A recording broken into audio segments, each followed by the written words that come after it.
I'm now introducing you to a new concept that I made it last year. I call it GAJET, Good Academic Journal in Ethical Terms. So I have many colleagues asking that what journals they should choose to publish with, which one of the journals are following ethical practice. So it's a very complex area, ethics, but based on the experience that I had working with different journals for 20 years, I'm providing a general guide here that will help you to choose the right journal. And if you want the journal to be as ethical as possible, at least by removing the financial interests out of it, out of the publication process.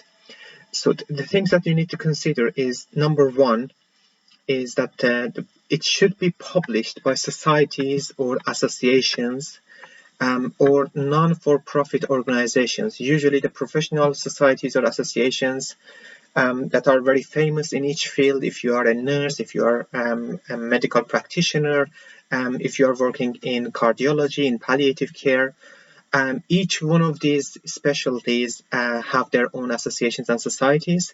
And if a journal is published by these societies, they are more reliable because these are professionals. They wouldn't do something to hurt their own profession or society. And that's why they will be very careful about publishing the high quality papers and journals. The second thing to consider is that if the journal is run by volunteers, and by volunteers, I mean the experts in the topic that are happy to dedicate their time, their expertise for free to the journal. So if the journal is published by the society, definitely there are many members in that society who will be interested to contribute to science, to their profession, and the progress of the field that would help many people, public and patients. So that's why they are happy to spend a few hours of their time every week or every month to work on this journal.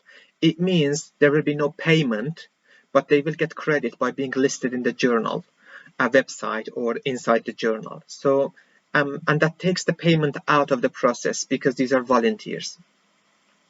Another thing to consider is that they must be open access for the readers. It means your readers who are professionals sitting in one of the 200 countries in the world.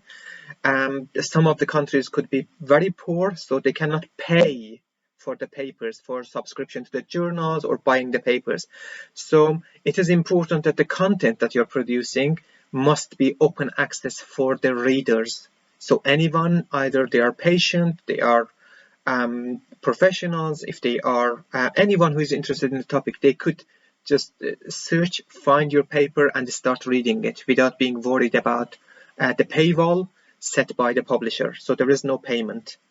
The fourth criteria you need to consider is that it must be free to publish for the authors. It means the authors will not pay anything to the journal. They have already written the paper for free, they have done editing and revisions for free, and they are sharing their science for free. Why should they pay? They shouldn't. So it should be free to publish for the authors as well. So such journals may have some costs if they are holding a website, and if I mean there are software programs that you could use to create free websites, but you need to pay for the domain, for the host if you are uploading files in the cloud or in space. So there are some costs involved in having and maintaining a journal. It makes sense that these publishers that are publishing these ethical journals will have an option for the donations on their website. So if you're happy with their journal, you could always press the donation and give some money to these publishers because they are not getting any money from anyone. Yeah. So that is very important to consider, that the societies and associations that are publishing these journals, they have members. And to become a member in the societies, members have to pay some membership fee. So part of that membership fee is helpful to cover for the costs. And sometimes that the cost is still high. If they are publishing very high quality journal in a very beautiful website, they need to pay a web designer, they may need to pay a PDF designer or a web developer, and that would mean that there will be cost involved.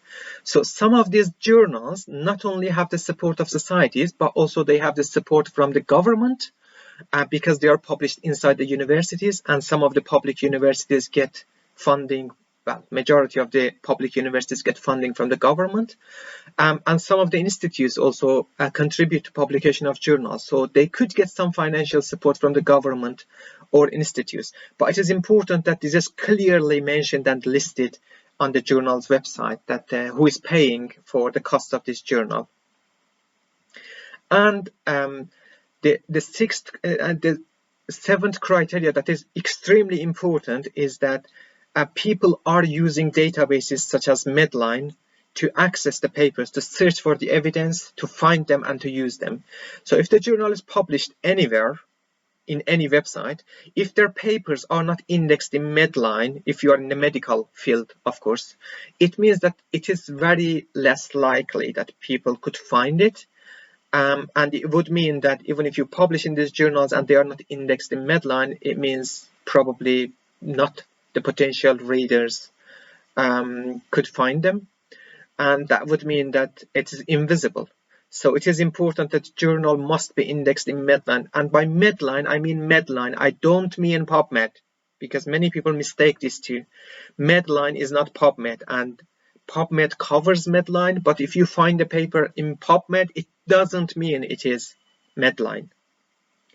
So it is very important to check that the journal is in Medline.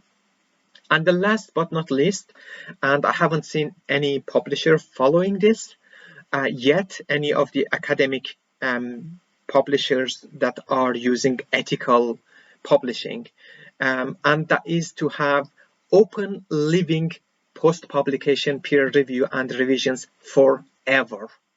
And by forever, I mean that because the science is autocorrecting, what you publish today, it may not be valid in 5-10 years. So you or someone else should come back and revise what you've published. They need to update it. Currently, we don't have this process in place. People usually publish a paper, 10 years later, they publish another update in probably another journal about the same topic. But what is important is that because the science is changing all the time, usually we should follow the living document format for all the papers. It means that we need to update anything that we've published every few years. Not only that, but also if your paper is ready, it should be visible immediately to everyone in the world to see, to peer review, to comment on, and to ask for revisions. And it shouldn't wait for the peer review process. It should happen before the peer review. So it means that your paper should be out there before even submission to the journal. And even if you submit to the journal, you should be able to immediately share it online so that people could see and start peer reviewing it. Currently, we don't have any platform to support all of the ethical terms that I mentioned here. If you could find a journal that has 7 out of these 8, which means if you exclude the last one, still it is a good journal, and they are very hard to find. And I'm telling you, ethical publishing is very hard to find, but it is going to be the future, because the humanity is moving toward more and more ethical terms, and we should expect that in the future people would value the publishers that following this practice and excluding financial interest out of academic publishing. If it is for science, if people are going to benefit from it, the financial interest should be taken out of it.